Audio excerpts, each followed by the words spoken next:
Okay, round two, because I started babbling in the last one and confused myself, so I'm going to try again. Well, first of all, I owe one of my viewers an apology. I referred to her as Miss Snyder in my last video, because she liked to pick on me that I wasn't using black, or my white, because I use white all the time. Well, her name's not Miss Snyder, it's Miss Steiner, so if you saw that, Miss Steiner, I'm sorry, I didn't mean to mess up your name. I'm horrible at names, and I have a really bad short-term memory, so. Okay, so that's that. Okay, so, most people have their own preference on the ratios of Floetrol to paint. Mine is generally about 5 parts Floetrol and 3 parts paint, and then a little bit of water to get it as thin or as thick as I want it to be. So I take any 20-ounce old container, water bottle, juice bottle, soda bottle. If it's 20 ounces, it's a perfect size. I take 5 ounces of water, or 10 ounces of water, and I pour it into the cup, and then I make a little line right here. And that's where I know the Floetrol will end, when I'm pouring the Floetrol in first. Now I add 6 ounces, I think, of paint. Anyway, I'll add several ounces of water to the level of paint that I want, and I'll put another mark. Then I just dump all the water out, because I don't need the water after that. Then I take my Floetrol. It's going to be a little more difficult with dried paint on the side to see where it is, so I'm gonna kind of eyeball it. So, yeah, okay, I can see the marks there. So, I take my Floetrol, and I fill it up to the first line that I made with the water. Almost there. Whoa! Okay.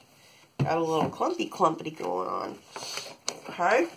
So now I've got Floetrol up to about this little line here, maybe a little bit above. It doesn't have to be perfect. You can eyeball this. You don't even have to measure it if you don't want to.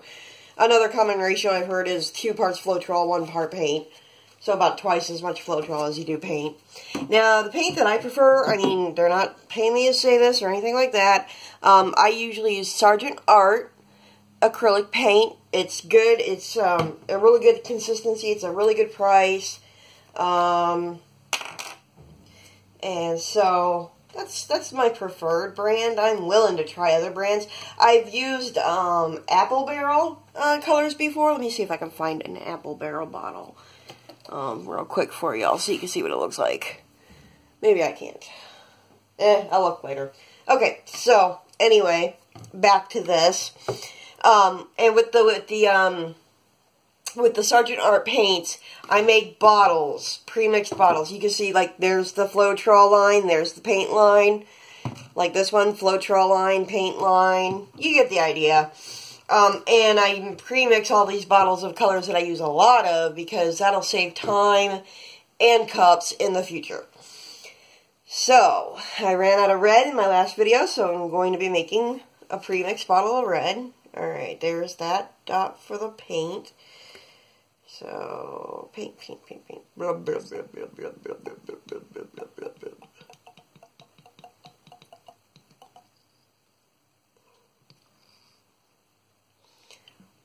And it pretty much takes up almost the entire bottle, so. Yeah. There's 2 suggestions for how to get every drop of paint out of your bottles. The first one is to hold your bottle upside down with the cap on it, very secure, and bang the bottom, or bang it against your hand. That'll help the rest of the paint settle to the bottom, and look at that, there you go, there you go. Another option that I've heard of from somebody else that I have never tried before is you take a funnel into your empty bottle, or almost empty bottle, add just a little bit of Floetrol. Oh, look. Okay, this is what the Apple Barrel paints look like. This one is melted chocolate. Anyway, I use those. I use Apple Barrel and I use Sargent Art. I've even tried out other brands like This is really old because this company isn't even called Dick Blick anymore. Now it's called Blicks. And so this is really old, but they have a good line of paint too. They're pretty good quality stuff. And anyway, so there's that. I put a little bit of Floetrol in there. And then you just shake the crap out of it. And the Floetrol cleans off a lot of the leftover paint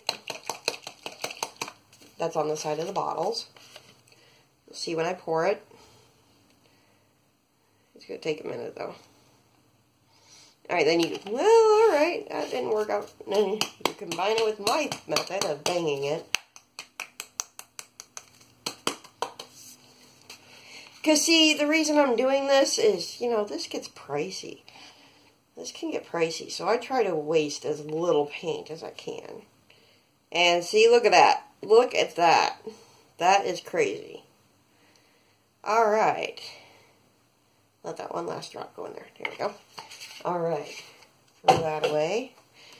And before I add water, you want the pigment in the paint to bond with your Floetrol first, before you add water. That way it just mixes better. That way, you know, you don't get a lot of clumps or whatever. You can get some pretty good cells if you get the right consistency. So I give this a good shake for a couple seconds. Got like a bartender thing going on. There we go. Oh, I'm a bartender. Don't drink my paint. You don't want to drink the paint. Okay. Alright, and then I test the consistency by taking a dipstick. Any little popsicle stick, craft stick, whatever. Alright, that is a little thicker than I want it to be, so I'll take water. It's almost always a little thicker than I want it to be, so I'll add a little bit of water.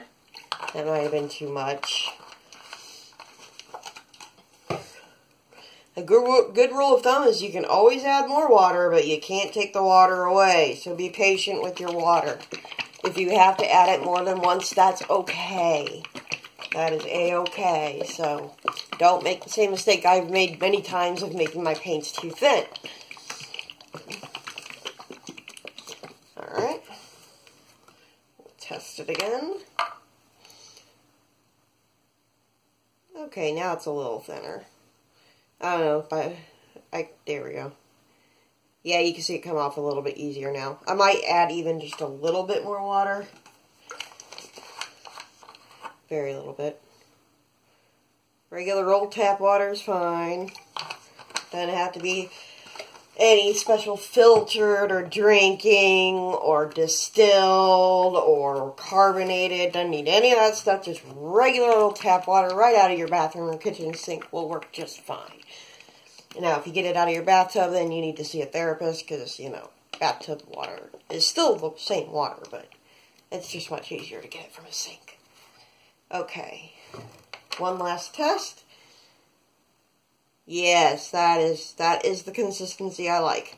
So there you go. That's all there is to it. You get the marks of your Floetrol, your paint, you shake it, you add a little water, shake it again until you get the consistency you want, and there you go. That's all there is to it. I have a brand new bottle of red paint to work with next time. So if you have any questions or anything, leave them in the comments below. Don't forget to subscribe, and you all have a great week. Thank you. Bye.